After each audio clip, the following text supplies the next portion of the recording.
محمد کا روضہ قریب آ رہا ہے، بلندی پہ اپنا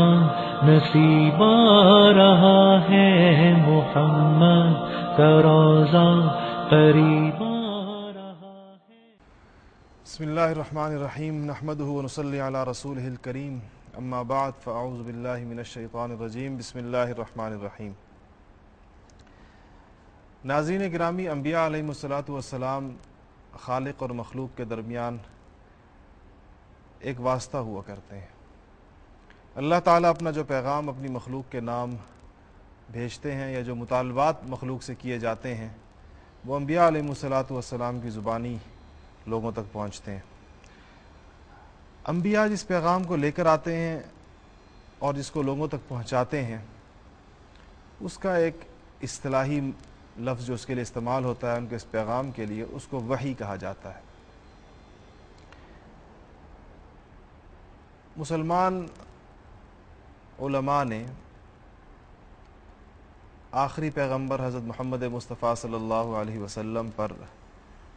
نازل ہونے والی وحی کی دو قسمیں کی ہیں، جس میں سے وحی کی ایک وہ قسم ہے جس کی تلاوت کی جاتی ہے اور جو قرآن پاک میں محفوظ ہے، اس کو وحی متلو کہا گیا ہے۔ متلو کا مطلب ہے جس کی تلاوت کی جائے، اور ایک وحی غیر متلو ہے۔ یہ وحی کی وہ قسم ہے جو انبیاء علیہ السلام پر اس کے معنی اور مفہوم اور اس کی مراد کا القاء کر دیا جاتا ہے، پھر وہ اس کو اپنے الفاظ میں بیان کرتے ہیں، جس کو ہم احادیث مبارکہ کہتے ہیں۔ یہ بھی نبی کی کوئی ذاتی گفتگو یا اس کی اپنی خواہش کی گفتگو نہیں ہوتی،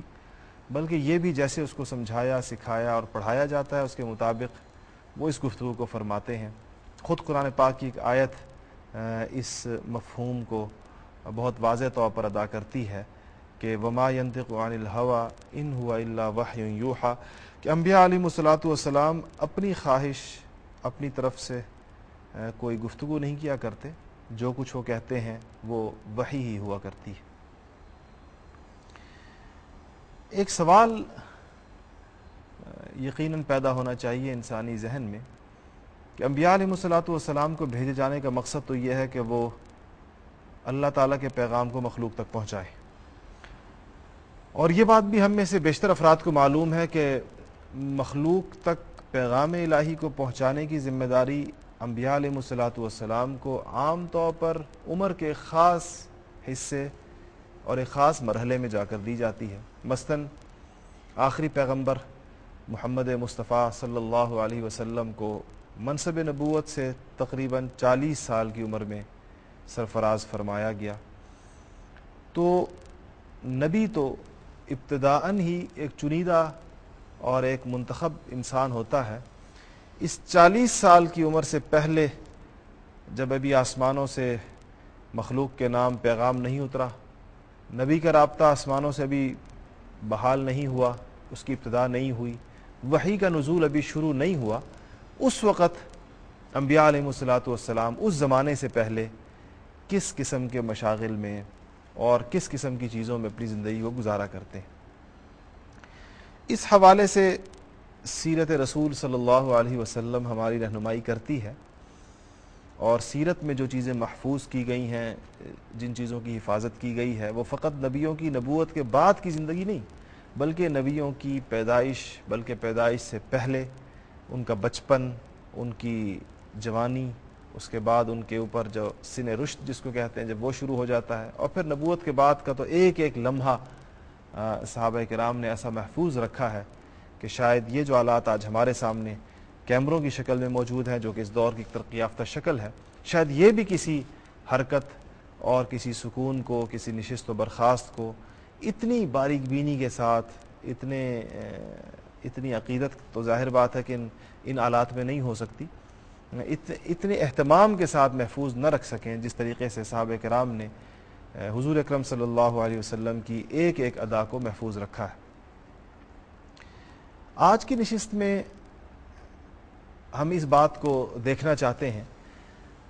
اور اس کی طرف توجہ کرنا چاہتے ہیں کہ انبیاء علیہ السلام منصب نبوت پر سرفراز ہونے سے پہلے اور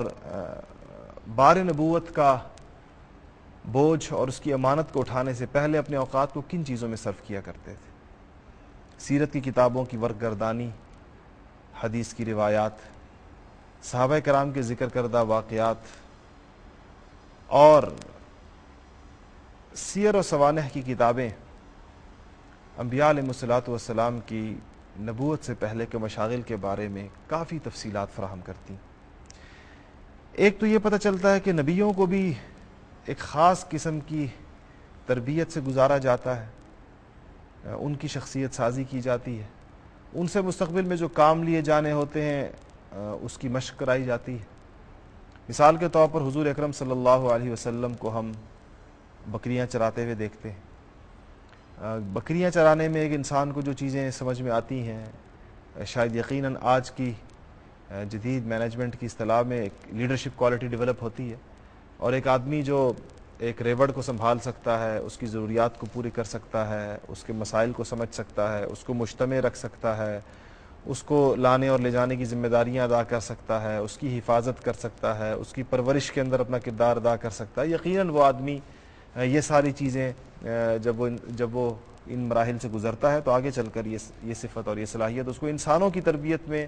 انسانوں کی پرورش میں، انسانوں کی حفاظت میں، ان کو جوڑ کر رکھنے میں، ان کو ایک معاشرے کی ایک قوم کی شکل دینے میں، اس میں یہ صلاحیتیں اس کی یقیناً کام آتی ہیں۔ اس کے علاوہ ہم پھر یہ دیکھتے ہیں کہ حضور اکرم صلی اللہ علیہ وسلم سے سفر تجارت کروایا گیا ہے۔ آپ نے اما خدیجۃ الکبریٰ رضی اللہ تعالی عنہا کا مال لے کر مزاربت کی بنیاد پر آپ نے ان کا مال لیا ہے، سفر آپ نے فرمایا ہے، واپسی کو پر حساب فرمایا ہے، اور حضرت خدیجہ الکبریٰ رضی اللہ تعالی عنہا نے آپ کی صفائی معاملات کو ہی دیکھ کر، تجارت میں آپ کی ایمانداری اور آپ کی اصول پسندی اور آپ کی جانب سے جس حسن معاملہ کا رویہ رکھا گیا، اسی کو دیکھ کر حضرت سیدہ خدیجہ الکبریٰ رضی اللہ تعالی عنہا نے آپ سے مستقل رشتہ جوڑنے کی نیت فرمائی۔ یہ بھی آپ کی تربیت کا حصہ ہے، سفر کیا ہے، تجارت کی ہے، خریداری کی ہے، اس کے اندر معاملات کو صاف رکھا ہے، اس میں امانت اور دیانت کے تقاضوں کو پورا کیا ہے، سفر کی مشقت کو برداشت کیا ہے، دوسرے شہروں کی اور منڈیوں کے اور وہاں کے احوال معلوم کیے ہیں، اس میں جو تجربہ انسان کو حاصل ہوتا ہے۔ اس کے بعد ہمیں آپ مکہ مکرمہ کے اندر مختلف مجالس میں فیصلے کرتے ہوئے نظر آتے ہیں، یہ نبوت سے پہلے ہے۔ مختلف موقعوں کے اوپر بعض پرانی جنگوں کا فیصلہ فرمایا ہے، حجر اسود کا نصب کرنا، اس کو وہاں پر خانہ کعبہ کی تعمیر نو جب قریش نے کی، نئی تعمیر کی، اور اس نئی تعمیر کے لیے حجر اسود کو ہٹایا گیا، دوبارہ اس کو لگانا یہ ایک ایسا بڑا اعزاز تھا کہ جب تک یہ خانہ کعبہ جو بظاہر جس نے بہت مدت تک رہنا تھا اسی شکل میں اور خدا کا گھر تھا، اور قریش کو اس سے عقیدت تھی اور اس کی خدمت کو بہت فخر اور بہت بڑا شرف سمجھتے تھے، ان کے لیے خانہ کعبہ کی اس پتھر کو دوبارہ اپنی جگہ پر لگانا جو جنت سے آیا ہے، یہ فضیلت وہ کسی ایک قبیلے کو بغیر کسی وجہ ترجیح کے دینے کو تیار نہیں۔ آپ نے ادا فرمایا ہے، وہ بھی یقیناً نبوت سے پہلے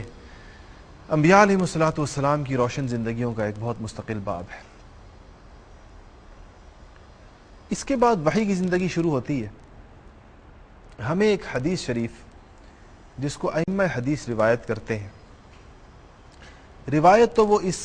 ذیل میں کرتے ہیں کہ انبیاء علیہ الصلوۃ والسلام وحی کی کیفیات سے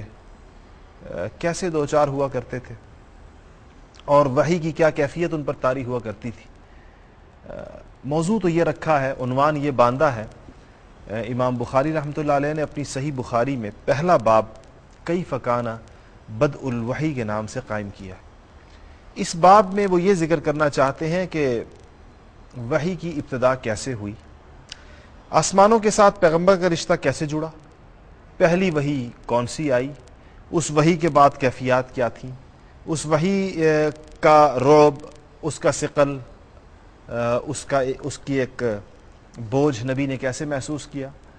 اس بوجھ اور اس ثقل کو لے کر وہ کہاں پر گئے، کس کے ساتھ اپنے اس مسئلے کو یا اس نئی کیفیت کو جس سے وہ زندگی میں پہلی بار دوچار ہوا ہے اور جو اس کی زندگی کا ایک بڑا اہم تجربہ ہے، اس کو اس نے کس کے ساتھ شیئر کیا ہے، جس کے ساتھ اس نے اس کو شیئر کیا اس نے اس کو کیا کہا، اس کے بعد کیا کیا، کس کے پاس گئے، اس نے کیا پیشن گوئیاں کی. یہ ساری باتیں بخاری شریف کی اس روایت کے اندر آتی ہیں. لیکن ہمیں اس روایت سے اس ساری تفصیل کے علاوہ ایک اور بات معلوم ہوتی ہے. جو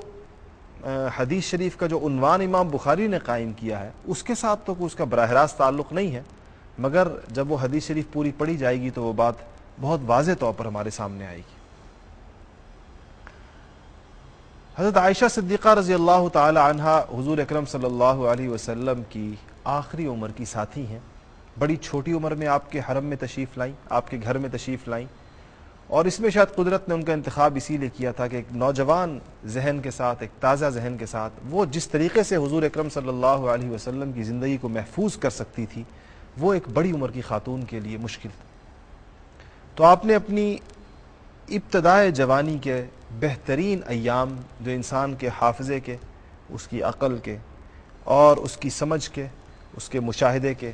اس کی آنکھوں کے، اس کی نظر کے کی قوت، اس کی صلاحیت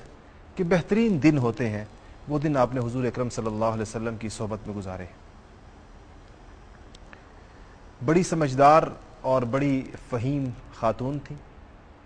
اللہ تعالیٰ نے بڑی ذہانت سے نوازا تھا. بہت بڑے گھرانے سے ان کا تعلق تھا. سیدنا صدیق اکبر رضی اللہ تعالی عنہ جو کہ انبیاء علیہ الصلوۃ والسلام کے بعد کائنات کے افضل ترین فرد ہیں، ان کی صاحبزادی ہیں، ان کی بیٹی ہیں. صدیق اکبر رضی اللہ تعالی عنہ جیسا باپ ملا ہے اور محمد مصطفیٰ صلی اللہ علیہ وسلم جیسا شوہر ملا ہے. شادی سے پہلے صدیق کے گھر میں زندگی گزری ہے اور شادی کے بعد نبی کے گھر میں گزری ہے. انہوں نے اس حدیث کو روایت کیا ہے اور ان سے ان کے بھانجے سیدنا عروہ ابن زبیر رضی اللہ تعالی عنہ جو سیدنا عبداللہ ابن زبیر کے بھائی ہیں، اور حضرت اسماء رضی اللہ تعالی عنہ، اسماء بنت ابی بکر جو بہن ہیں عائشہ صدیقہ کی، یہ ان کے بیٹے ہیں. وہ روایت کرتے ہیں کہ اماں عائشہ رضی اللہ تعالی عنہ فرمایا کرتی تھی کہ حضور صلی اللہ علیہ وسلم پر وحی کی کیفیت کیسے طاری ہوئی، پہلی وحی کیسے آئی، وحی کا سلسلہ کیسے شروع ہوا. وحی کے سلسلے کے شروع ہونے کو کوئی معمولی واقعہ نہیں قرار دیا جا سکتا. حضرت سیدنا عیسیٰ علیہ السلام کے دنیا سے تشریف لے جانے کے بعد وحی بند ہے، آسمانوں کا رابطہ زمین سے منقطع ہے، کوئی نبی نہیں آیا ہے. اب ایک بہت بڑے نبی کو بھیجا گیا ہے جو سارے انبیاء کا سردار ہے، جو قیامت تک کے زمانوں کے لیے نبی بنا کر بھیجا گیا ہے، جس کو قیامت تک کے زمانوں کے لیے اس کو ایک کتاب دے دی گئی ہے، جس کتاب کو آخری کتاب کہہ دیا گیا ہے. اب آسمانوں سے کوئی کتاب نہیں آئے گی، اس کے بعد کوئی نبی نہیں آئے گا، کوئی وحی نہیں آئے گی. یہ ایک بہت بڑا قدم ہے، انسانیت کی تاریخ کا ایک بہت بڑا اہم ترین واقعہ ہے. تو عائشہ صدیقہ رضی اللہ تعالی عنہ اس حدیث کو روایت کرتی ہیں اور فرماتی ہیں کہ حضور اکرم صلی اللہ علیہ وسلم کو اس پہلی وحی کی آمد سے پہلے کچھ تنہائی محبوب ہو گئی تھی، تنہائی کے ساتھ تعلق ہو گیا تھا. حضرت خدیجہ الکبریٰ رضی اللہ تعالی عنہ ان کے لیے سامان تیار کر دیا کرتی تھی، توشہ تیار کر دیا کرتی تھی، اور وہ لے کر غار حرا کے غار میں، حرا پہاڑ جو ہے اس میں ایک جو غار ہے اس میں کئی دنوں کے لیے تشریف لے جایا کرتے تھے. کھانا پینا ساتھ ہوا کرتا تھا اور کئی دن وہاں پر غور و فکر میں مشغول رہا کرتے تھے. خود اپنا واقعہ بیان فرماتے ہیں کہ میں اسی طرح غار حرا میں ہی تھے کہ ایک فرشتہ نازل ہوا جو یقیناً جبرائیل علیہ السلام ہے. اس فرشتے نے غار میں آنے کے بعد سب سے پہلے یہ کہا کہ اقرا، پڑھیے. آپ نے چونکہ کسی استاد سے باقاعدہ لکھنا پڑھنا سیکھا نہیں تھا، اور وہ نبوت کے جو کام آپ سے لیا جانا تھا اس کا تقاضا بھی یہ تھا کہ آپ کو امی ہونا چاہیے تھا، ورنہ یہ ساری وحی بجائے اللہ جل جلالہ کہ آپ کے اس استاد کی طرف منسوب کر دی جاتی جس نے آپ کو کچھ لکھنا پڑھنا سکھایا تھا. اس لیے آپ کو کسی استاد کے حوالے نہیں کیا گیا تاکہ جو کچھ آپ بتائیں اس کا استاد اللہ تعالیٰ ہی کو سمجھا جائے اور درمیان میں کسی مخلوق کا واسطہ نہ ہو. نبی کے پاس جو قیمتی ترین دولت وحی کی شکل میں ہوتی ہے اس کو انسانوں کی طرف منسوب ہونے سے بچایا جائے. تو جب اس فرشتے نے آپ سے کہا کہ اقرا پڑھیے تو آپ نے فرمایا کہ ما انا بقارن، میں پڑھا لکھا نہیں ہوں، میں پڑھنے والا نہیں ہوں. تو اس نے آپ کو فرشتے نے قریب کر کے بھینچا تھوڑا سا. اس کے بعد پھر کہا کہ اقرا، آپ نے فرمایا کہ ما انا بقارن، وہی جواب دیا. اس نے دوبارہ آپ کو ذرا بھینچا، پھر کہا کہ اقرا، آپ نے دوبارہ کہا کہ ما انا بقارن. اس نے اس کے بعد وہ آیات کہیں اور پہلی آیات نازل ہوئیں، اقرا بسم ربک الذی خلق خلق الانسان من علق اقرا وربک الاکرم الذی علم بالقلم علم الانسان ما لم یعلم. یہ آسمان سے آیتیں نازل ہو گئیں. اور یہاں پر مفسرین نے بڑی عجیب بات کہی ہے کہ چونکہ اس امت سے پڑھنے لکھنے کا کام لیا جانا تھا، اس امت میں بڑے بڑے فقہاء، محدثین، مورخین، سائنسدان، وحی کے علوم کے ماہر، عقلی علوم کے ماہر اور انسانیت کی فلاح و بہبود کے علوم کی مہارت رکھنے والے لوگوں نے پیدا ہونا تھا، اور اس امت نے علم اور فن کی سرپرستی کرنی تھی، اور اس کے فضائل اس کے ساتھ آئے تھے. تو اس لیے نبی امی پر پہلی وحی اقرا کی، پیغام اقرا نازل ہوا ہے. ورنہ مکہ مکرمہ کے معاشرے میں اس وقت جو مسائل درپیش تھے اور جس نوعیت کے مسائل وہاں پر موجود تھے، اس کو دیکھتے ہوئے اگر ایک مورخ دیکھتا ہے تو وہ اپنی عقل اور اپنی سمجھ کے مطابق کہہ سکتا ہے کہ اگر اس طرف توجہ دلا دی جاتی تو بھی ممکن تھا، اگر اس کام سے منع کر دیا جاتا پہلی وحی تو بھی زیبا تھا، اگر یہ کر دیا جاتا انسان اپنی عقل کے مطابق شاید بہت ساری تجاویز اس کے ذہن میں آ سکتی.